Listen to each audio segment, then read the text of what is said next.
Hello everyone and welcome to another random video on the internet.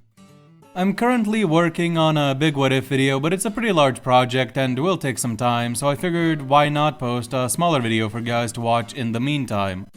So that's what I'm here to try to do today, and the topic is the top 10 most popular / controversial matchups in One Punch Man that we never actually got to see in the series. And today I'll just be going over these matchups and giving you my thoughts on who would win, stuff like that.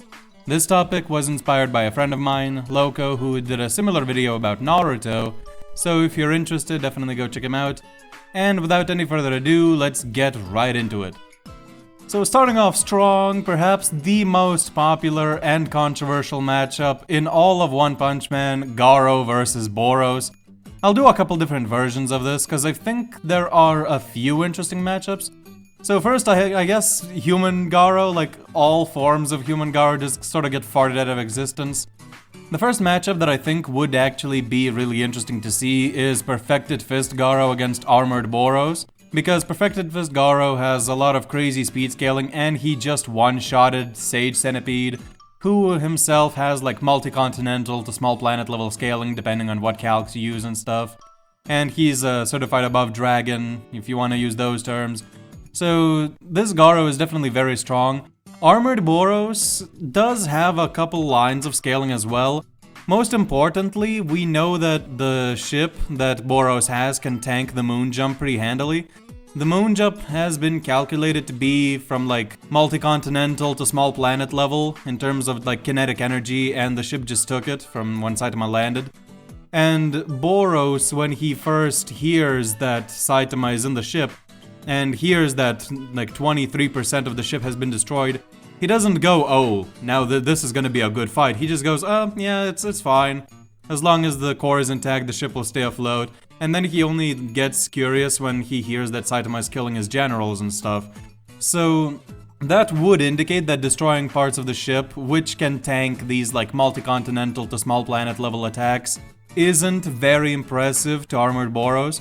So I feel like in terms of AP durability, they should be somewhat in the same ballpark, with maybe Boros having a slight edge if you want to give him the benefit of the doubt. But then you kind of have to get into how fast Armored Boros is, and the only line of scaling there is that he would be faster than Garou, who can supposedly launch rocks at like the speed of light, which Garou has surpassed long ago by this point. So in all likelihood, the fight could be a little bit interesting, but Garou would likely just win due to having superior speed and could break Boros' armor. Then the next matchup would be Gargoyle Garou against Released Boros. I went into this matchup pretty in depth in my How Strong is Boros video, so if you want like a full-on look, I suggest checking that out.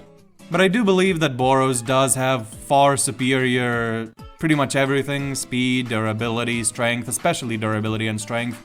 But Garou does have a lot greater skill, and he can evolve.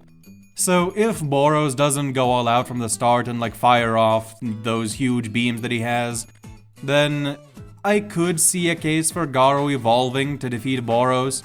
So all in all, this matchup is pretty close. I feel like the closest matchup for Boros and Garou that we can get, but I still think Boros has the edge unless Garou evolves.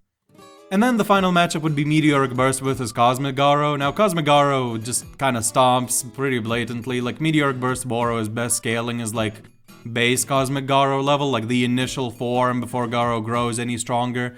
And even that initial form already massively outhacks his Boros, so yeah, he would win that.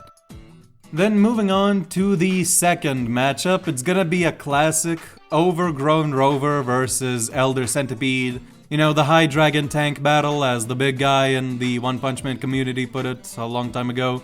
Rover pretty blatantly has better scaling. He's able to take a stronger attack from Bang and Bomb and be less affected by it compared to Elder Centipede. And he has all those crazy beam attacks, which supposedly could vaporize Bang, but I don't really believe that, because Garou tanked a bunch of them with like no trouble at all. And, you know, we all know what Silverfang does to a massively stronger version of Garou. Like, he's still able to keep up, he's still able to take attacks from him. So, I don't believe Rover could, like, vaporize Bang or anything, but those blasts could still probably do a little bit of damage to Elder Centipede. They're both very strong, but Rover just outspeeds and outscales in terms of durability. You could also say that Gyoro thinks Rover could be a good distraction for Tatsumaki when Tatsumaki is like dismantling the Gyoro puppet. Meanwhile, she also thinks Tatsumaki would be one of the few heroes that can handily take down Elder Centipede. So yeah, Rover just does have an advantage. I'll go more into this in an upcoming video where I rank all the cadres, but for the time being, Rover, mid-high difficulty, would probably take down Elder Centipede. Next up at number 3, another classic, Atomic Samurai vs Flashy Flash. This used to be contentious, but I don't feel like it's contentious anymore, especially like base to base, because Atomic Samurai is cool, and he's pretty strong, pretty underrated, but Flashy Flash just has massively better showings, like keeping up with suppressed Platinum S and stuff. But with the Sunblade, things do get a little bit more interesting, because Sunblade Atomic is able to sort of outspeed and damage Golden S. And Golden S as a fusion is actually debatably stronger than Platinum S, surprisingly. So if you think about it this way, Golden S is stated to be like 44 trillion, something like that. And that is after he got his arm cut off, and the arm was supposedly made up of like 12 trillion cells. So in total, that would be like 56 trillion cells. Meanwhile, Platinum S is only 54 trillion cells. So if you want to look at it that way, Golden S technically, before getting attacked by Sunblade Atomic, could be stronger and faster than Platinum S. But if you think that Platinum S is just a larger boost in general, because like lore-wise it's implied that he's stronger and like he comes later in the timeline, and maybe, you know, the perfect fusion is somehow different from just a regular fusion, then Platinum S would be quite strong, quite a bit stronger than Golden S and faster. But the thing is, it still wouldn't be by that much. Golden S is like 44 trillion, Platinum S is 54 trillion. So unless the boost is like larger for a perfect fusion, he would only be like 20% stronger, something like that. And Flashy Flash did lose to suppressed Platinum S, whereas Atomic Samurai could damage and like somewhat outspeed Golden S at like full power. So, you know, the matchup might be a little bit closer than people give it credit for, but I would still lean toward Flashy Flash, especially if we don't use those weird arguments for like Golden S potentially being on the same level as Platinum S. But either way, I'll say this, if you think Platinum S and Golden S are comparable at all, then Atomic Samurai should take the win pretty handily. But if you think Platinum S is substantially stronger than Golden S, then Flashy should take the win. Number 4, another Flashy Flash matchup, Flashy Flash vs Bang. Now, this one's pretty complicated, but Flashy Flash should have the edge most of the time, in character especially. Because Garou, when he is asleep, he's able to like knock Bang out with just a graze. Then he wakes up, we know he's stronger when he wakes up. And then he uses a higher form of martial arts on Flashy Flash, like he combines a bunch of different styles and uses them on Flashy Flash. And he's able to take those hits. And those same hits are also able to like damage Platinum S a little bit. So that's suppressed Platinum S, but still, like, it is a very good feat. So Flashy Flash definitely has massively better durability. And he should have greater speed as well, since he's keeping up with this like stronger Garou. Unless you say Garou is specifically holding back against Flashy Flash, which is possible. But I would say that he more so just grew after Flashy Flash was taken down, like against Platinum S. Whereas Platinum S was just blatantly suppressed. All in all, Flashy Flash definitely should have the edge. But Bang does have massively greater skill. And if he does use the Exploding Heart Release Fist, then you can definitely make the argument that his speed and power would be increased to such a point where he could keep up with Flashy Flash and potentially even, like, almost one-shot him. So if it's Bloodlusted Bang, I would give it to him high difficulty, but if it's not Bloodlust, then I give, like, Flashy Flash mid to high difficulty, probably. Next up, we have something that's been a point of discussion for a while, but has only recently become like extremely popular, which is Orochi versus Black S or Golden S, Platinum S, you know, all those S's. So this one is pretty complicated. Black S shouldn't be too much of an issue for Orochi, because Orochi has extremely wide-scale attacks. He has massively higher durability and attack potency scaling. And he should just be able to sort of wipe all the S's out over time. And he does have good stamina, for as far as we know. Like, he can go for a long time, so he should be able to beat Black S. Although I will say as well for Black S, what is weird is that he sort of has many cells residing in those black bodies of his. Like, they're not merged cells, but you know, he splits from the main black body. So that sounds weird. That sounds terrible. Don't take that out of context. He splits from like one main body into many bodies. So like if Orochi just destroys like all the bodies present on the battlefield, there's not gonna be anything left to multiply. So like he might even be able to destroy Black S before he can reach insane numbers and try to like overwhelm Orochi. Then we have Golden S. Golden S is a lot tougher. He's definitely faster than Orochi because Orochi has no speed scaling whatsoever. Aside from maybe dodging casual Saitama pre-redraw, but even then that doesn't really scale much to like anything because Saitama's being very casual there. But still, you know, if you want to count that, maybe Orochi could have a chance at speed blitzing or something like that, but all in all, Golden S should be a lot faster than Orochi, but Orochi still has pretty massively higher scaling in terms of durability and attack potency. The Gaia Cannon is also extremely large scale, should be able to wipe Golden S out. Platinum S is a lot more interesting, I feel, if you think he's stronger than Golden S by a substantial amount. Because Orochi is just never hitting him, like even large-scale attacks, like omnidirectional blasts and stuff like that. Like, Platinum S could probably literally outspeed any beam and like run to the other side of the planet while it's going off, so like Orochi is just never ever touching Platinum S, regardless of how you argue that he fights. And Platinum S, unless you think he can't even land a single scratch on Orochi, then he should be able to just chip away at Orochi over time and beat him up, and eventually just destroy him. Because Orochi has regen, but he needs to get other monsters to regenerate. He needs to like absorb their blood and stuff, or absorb biomass. So in a neutral battlefield where that wouldn't be the case, Orochi wouldn't be able to regenerate and would eventually be worn down. So yeah, I'd give it to Platinum S for the most part, but Black S and Golden S probably lose.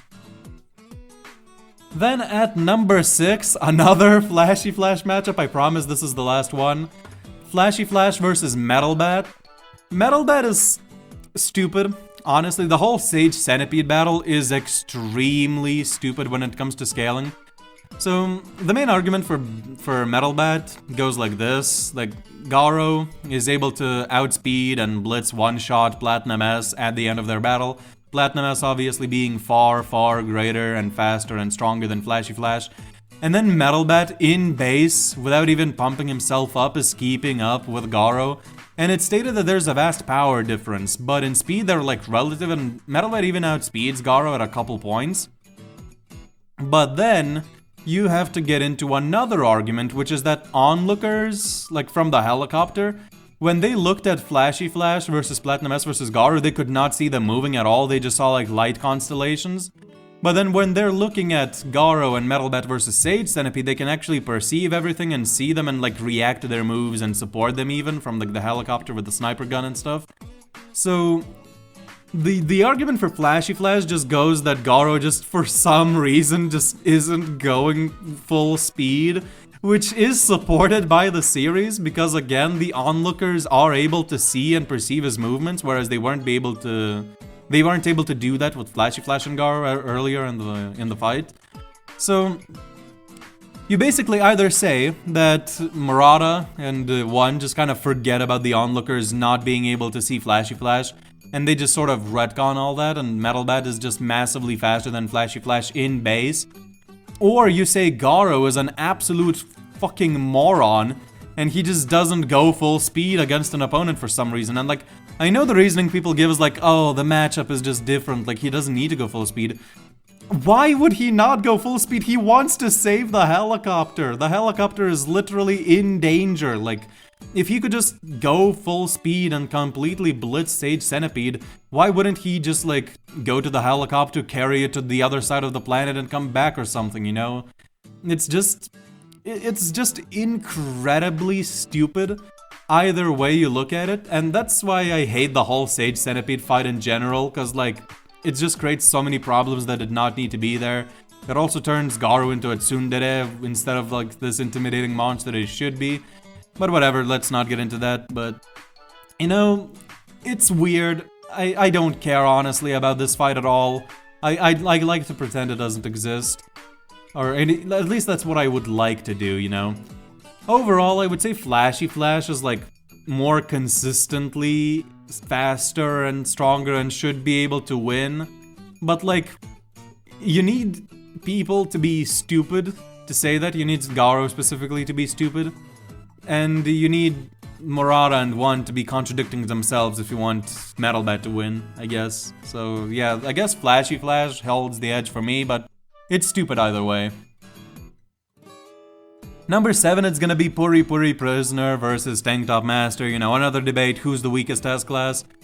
Puri, despite being objectively the worst character in the show, he does have better scaling than Tank Top Master. Tank Top Master's best scaling is, like, surviving gums and being folded by Fear Ugly, whereas Puri has scaling to Neon, who should be, like, around that same tier of cadre.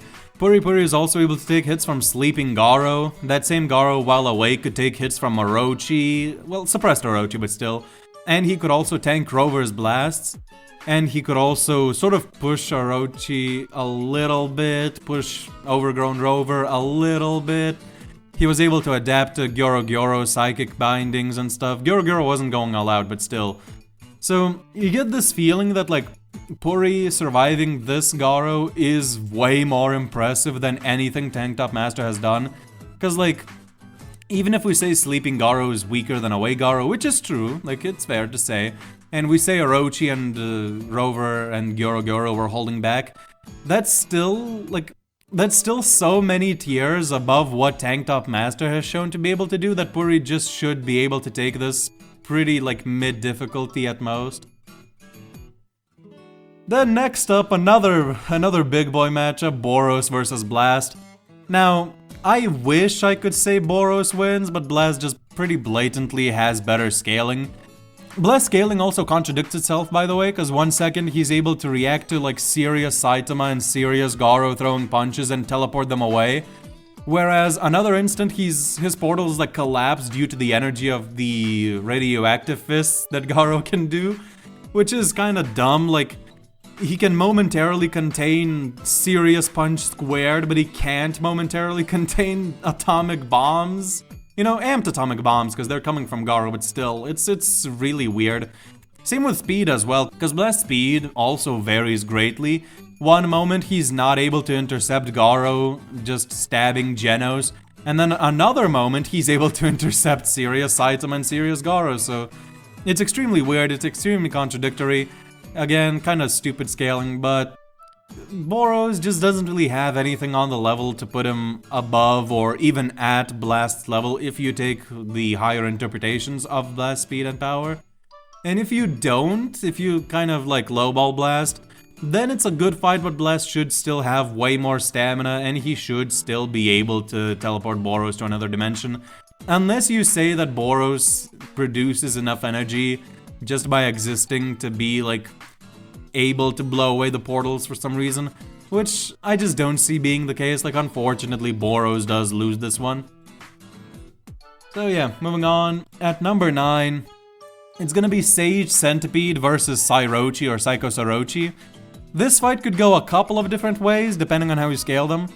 So, the argument for Sage Centipede is that God saw Tatsumaki and Psycho Psyrochi fighting, and he would know how strong they are, and he would know that Saitama is likely stronger, you know, the fist that turned against God, and he still sends Sage Centipede out to fight. And Sage Centipede also has small planet level calcs, or like multi-continental to small planet level calcs. So, he is very scalable above Psyrochi, but for Psyrochi, the thing is those beams that like slice up the continent, they're only calculated to be like moon level, but Psyrochi should massively upscale from Orochi, who with the Gaia cannon is also able to reach those small planet level tiers, just like Sage Centipede. And, you know, maybe you could say that she doesn't upscale from the Gaia cannon specifically, she would just upscale from base Orochi, but that's not really the case, because when Psychos fuses with Orochi, she gets all of Orochi's memories, or at least the memories of Orochi losing to Saitama, because immediately after she fuses, she's like, oh yeah, now I can go kill Saitama, or like, now I can go kill that Baldy who beat me up earlier. So she would be aware of the Gaia cannon, and now she thinks she's like that much stronger. Like, Saitama casually overpowered that small planet level attack, and now Psyrochi thinks she can kill him. So I would say overall, like, Psyrochi should have higher stats, or at least in terms of like, the destructive capacity and attack potency. She can also just keep absorbing energy through the roots that she has, and Sage Centipede doesn't really have any way to figure out that she's doing that. And even if he does, she could still probably create shields and like launch him around and prevent him from destroying the roots. Because he's not like Tatsumaki, he's not going to be able to like disguise himself as energy and like go to the roots or anything, you know? He's massive. And another thing is Psyrochi also has massively better hacks. Because she could just, like, if she figures out the regeneration core, which she might after a few times that she forces Sage Centipede to regenerate, she might just yank it out of his body and yeet it into space. She might also just take him and yeet him into space, you know, if she can't damage him for whatever reason. So I feel like Psyrochi just pretty much outscales and outhaxes and should win against Sage Centipede. But the fight is decently close, I'd say. And then number 10, the final one. This is more of a recent thing as far as I can tell, Gouketsu versus Darkshine. So, Darkshine is very impressive in the series, but Gouketsu doesn't really, like he has feats, but he doesn't really have that many feats to put him on Darkshine's level, because the only things he does is low-diffing Bakuzan, low-diffing Genos. However, if you want to take Genos' statements for Gouketsu, then he actually can be upscaled a lot higher, because Genos says that he's never felt a presence like Gouketsu ever before, and he compares it to the Death Punch and everything. He thinks Saitama needs to team up with a bunch of S-class heroes to take down Gouketsu. And the thing about this Genos is that in the audiobooks he actually did see Darkshine fighting Carnage Kabuto head-on and Darkshine winning and being pushed to his limit. So he would supposedly know what Darkshine is capable of. And he also did see Carnage Kabuto versus Saitama. So for him to say that Gouketsu is above them, if you want to take that at face value, then Gouketsu should definitely take the win pretty handily, because he replicated that feat while being pretty casual. And then another thing you can say is Gyoro states that several S-class heroes would sort of be needed to take down Gouketsu. Because she says to him, like, Gouketsu, come on, you should go now. If you don't, then several S-class heroes might come and give even you a hard time. So it's kind of implied that Gouketsu needs several S-class heroes to be defeated. Obviously, it's not talking about, like, Tatsumaki Blast level heroes. It's probably more so talking about, like, the lower heroes, but still. So if you go by narrative, then I would definitely give it to Gouketsu, pretty, like, low to mid difficulty. But if you go just by raw feats alone, then probably Darkshine, I would say. But yeah, overall, I'd say Gouketsu. And yeah, those are the matchups. Let me know what you think about these and how you think they could go. What do you think about my scaling and stuff like that? And yeah, watch out for that What If video, because What If Boros Turned Good Part 14 is on the way. Should be out within like a couple weeks. So yeah, will be a lot of fun when that comes out.